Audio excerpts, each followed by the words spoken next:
it'll be a nice, I guess that works too. It's a good scratching post. There are a lot of videos, unfortunately, I see out there of just, quite frankly, stupidity. There it is. Found it. We got some good rain last night, finally. Not a whole lot, probably about an inch or so, but anything that we can get, I will take. When you don't have an ATV and you need to do some farm work and you need a mobile generator, you know what you do? Use a mower.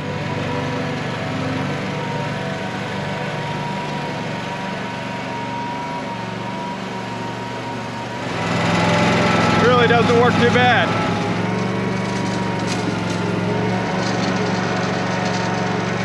See right here, this fence got a little too tight and busted through this insulator right there. What we'll go do is we'll loosen down there, and then we will replace all the ones that are busted through, and that should fix it. And then we'll just kind of keep this side a little looser than it was. These top three really are a lot looser, and they're not causing any problem. These bottom ones are really, really tight.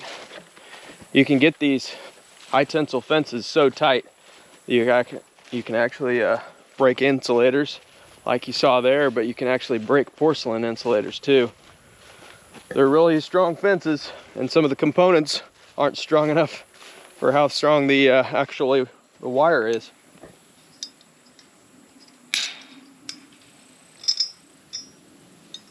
We'll come back through and tighten these after we replace those insulators.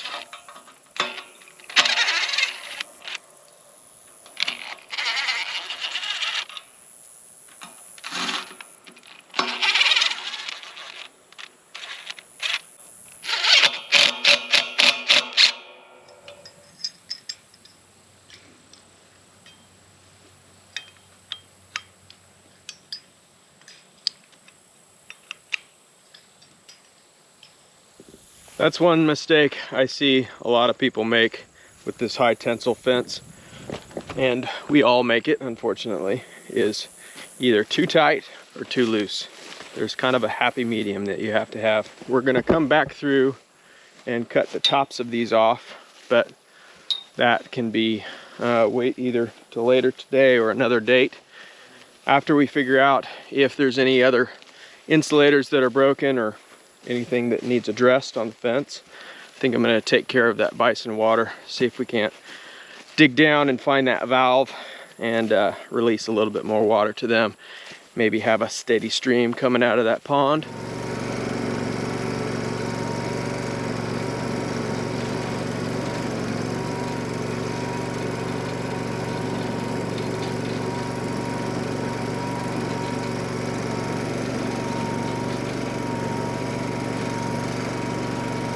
It looks like one of the old insulators from last year busted finally. We'll replace that with a new one.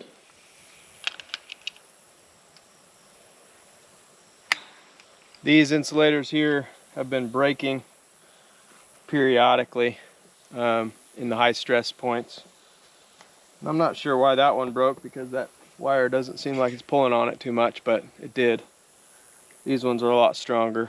Other than pushing on it really hard with that wire this way, they seem like they're a lot stronger up and down. Found some barbed wire in the field that I couldn't get out with the mower, so we're going to take the excursion out there and see if we can drag it out to the driveway and then roll it up. That way the bison don't get caught up in it. It was left over from when we were working on the fence, but got kind of caught up in all the field and kind of forgot about it.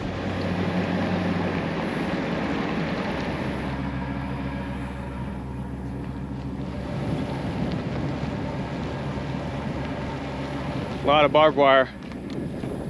Connected one piece on the end of this. I'm not sure if it stayed connected or not. But so far it worked. I want to roll it out onto the drive, and that way I can roll it up into a big ball and it's not such a mess in all the tall grass and getting caught. Barbed wire is not my favorite. I know it's a traditional thing and it is cool because it's nostalgic, but I think there's better ways to do it nowadays. With electric, seems like barbed wire is hard to put up and hard to take down.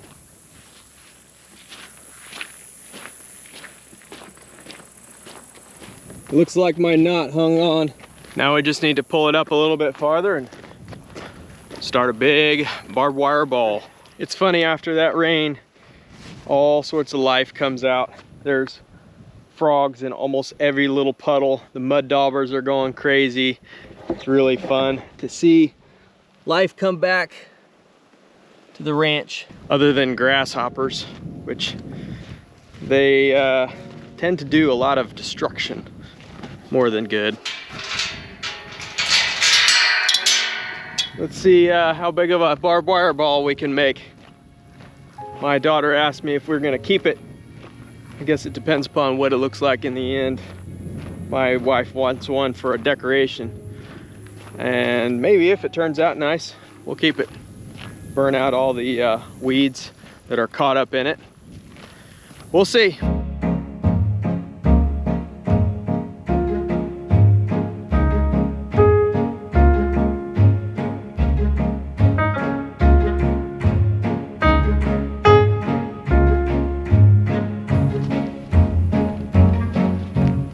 They came to check out my creation. See if the inspectors think that it's a-okay or not. Turned out about the size I thought it would be. As I was rolling, I thought maybe it would get a little bit bigger, which would have been sweet, but I think that's a pretty good size. In order to keep it, the true inspector up at the house, I'll have to get her approval, but what we'll do is we'll probably take and try to smooth it as best we can. What do you think you're doing? And then it'll be a nice, I guess that works too. It's a good scratching post. But it's nice to be able to have that out of the field. Nice to be able to have another piece done of the fence.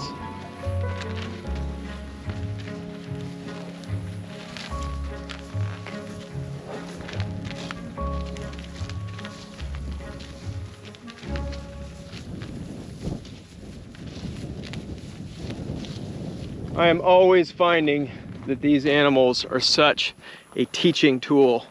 My daughter asked me earlier, my second born, they were sitting out in the middle of the field and they've been sitting out there most of the day, have not moved. She asked me, she said, why in the world do they sit in the middle of the field? It's like 95 degrees today. She's like, I would have a heat stroke. And the really cool thing about it is these animals were made for this. They were made to be outside. They were made for this exact spot. And it's really cool to be able to show your kids that and to show the wonders that God made and just the magnificence of all the different creatures, including these buffalo. Well, that's out of their way. Got it in the middle of the drive, and I'll come back with a trailer at some point and pick that up and see if we can't smooth it out and see if Heidi wants it in her flower garden. But for now, I need to head up to the house because I don't have any waders and I need to get some shorts on. And then we need to dive into this water hole and see if we can find that valve that supposedly is there. I don't know if it's there or not, but we're gonna see if we can find it anyway. How's that? Not really farm attire, I would say, but I don't have any waders, so it's gonna be swim attire. I'm still bummed about losing that beehive. I think for what we're gonna consume as the family, we're gonna need 2 to 3 hives. So it's a little bummer that we're set back. I think we're gonna start probably 2 more hives next spring. We'll get set up for it. I think it's a little late in the year for it right now, but we'll restart next spring. It really honestly makes me nervous walking in this grass with these flip-flops. We have these rattlesnakes out here called masaguas, and they are a smaller rattler, but they have the neurotoxin, which is really deadly, and they're really small, and they're a little bit shy, kind of like a brown recluse is, but they are extremely, extremely camouflage. And so far, since we've lived out here, I think we have found 3 that I can think of. 3 for sure. Well, this is a mess. I think once we can get this dug out, I think what I'll do is cut this off from the buffalo so that they can't get in here again. Kind of feeling around with my feet, see if I can feel any pipe or valve. A lot of rock and sludge right now.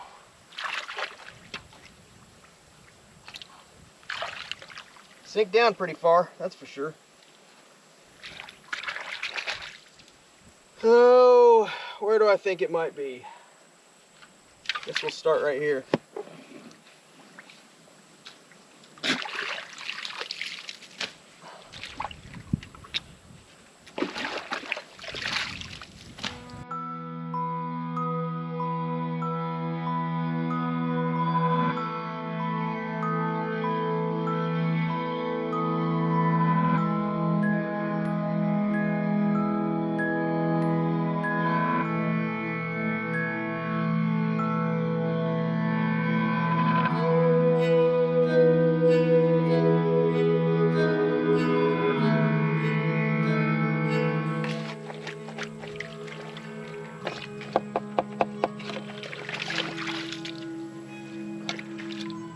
There it is. Found it. I'm looking for like 30 minutes out here, out in this whole area. It's up closer to the dam, which isn't too bad. So we'll see if we can get this turned on and then close this off to the buffalo. See if we can get some of this dirt out from around it.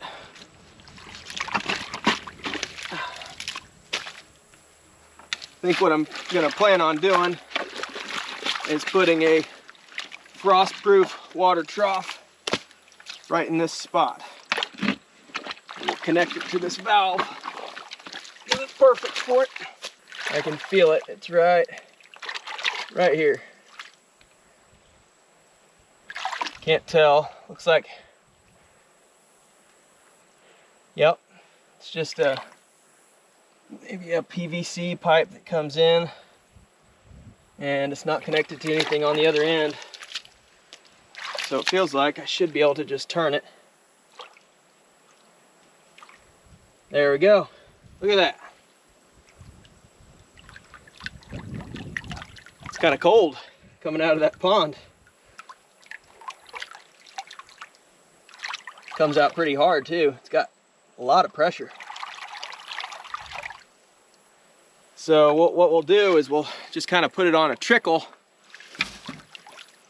and then allow this to fill up and seep into that next pond, and then we'll come back through and put in a trough later. I think what I'll do is I'll leave this shovel here right in front of it, mark it where it was. And that way when we come back, won't have to go digging for it. That's a mess. Well, that wasn't a fun task, but it's done. Got that on. That'll start to fill up. Once it gets full, we'll probably slow down the trickle. But I think it's filling up at about a good rate. And then once that's full, that kind of meanders onto that other little pond that we had dug last year.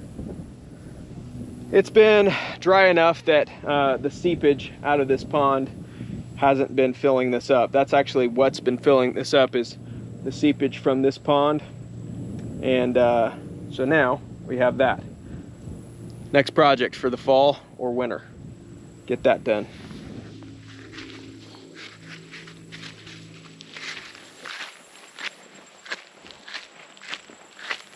You know, there's one thing that I don't really expect to do out here, but I'm doing right now. Dodging buffalo patties and flip-flops. I need to get it all cleaned up because we got a birthday party to head to this afternoon. But first, I need to check to make sure that all the excursion was dead earlier. We got that on the charger, but I need to make sure that the fence is good and hot. So I want to get out of these shorts first. So we're gonna go get it cleaned up, get in some pants, and then plug the fence in, and we'll see if we can find any more faults before we have to head out. All right, that feels a lot better. All cleaned up. Let's see what the fence is running now. 7.1. 7.1. This is about the farthest we are away from the charger. Typically I'd like to see probably the hottest would be like in the 8s, or even higher would be a 9, at least for what we have on that charger. But 7 is definitely strong enough. This is the farthest away. It's been off for a couple days because it's been shorting out on me. So there's typically a weed load after that it needs to burn down. So it'll probably get hotter. So I think we're good. Buffalo are lazing out in the field. Coyote was actually laying down there a second ago. They look like they're enjoying the sun. It's crazy how often they go to water. I noticed that today because I was messing with all that water, and they have not been to water since this morning. And just sitting out in the middle of the sun, 95 degrees, they don't care. They only go to water a couple times a day, usually. Before we end this video, I wanted to address something that's just kind of been on my mind.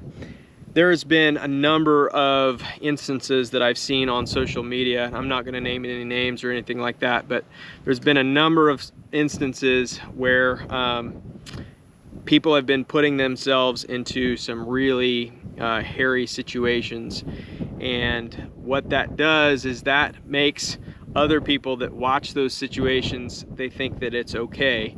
And it causes a lot of people to get injured.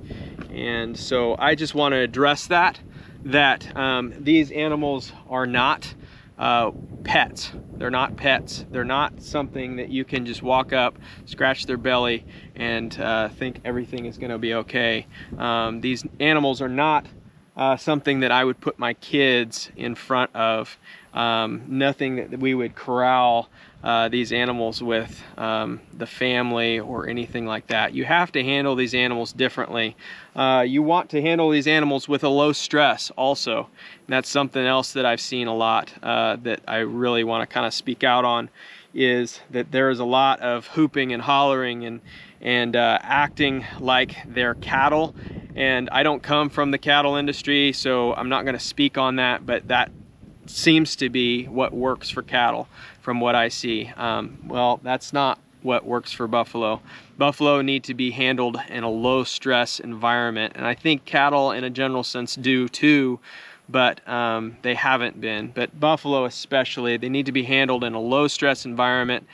Don't get out there in front of them. Don't try to corral them on foot unless you are highly experienced and you've been doing this for years. Just be smart, guys.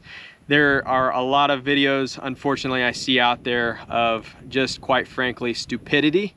I'll just be honest, and it is very frustrating to me because it gives them a bad name, gives them a bad rap that they are injuring people, killing people, when it's really not their fault. It's our fault for getting into their space. You saw earlier in this video when I had that barbed wire ball roll up, well, I just looked up and they were all there.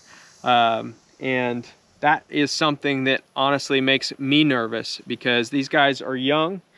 They just turned 2 years old. And so they don't have a lot of, I guess, angst, anything that would want to push back on me.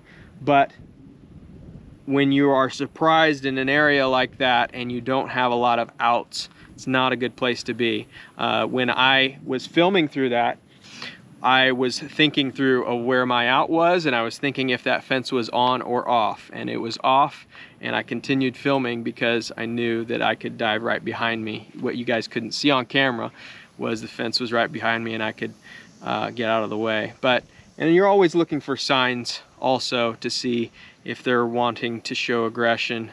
Coyote would be the one I would look for in this time of season right now. Rut, to see if his tail is going up, to see if his head's going down, see if he's pawing the ground, different things like that. They're extremely fast and they're extremely impressive, and that's why I love raising them. But you have to respect them, because unfortunately they can injure people, injure themselves if you push them too hard. I've heard of a lot of instances where they have died from stress because people are just pushing them too hard.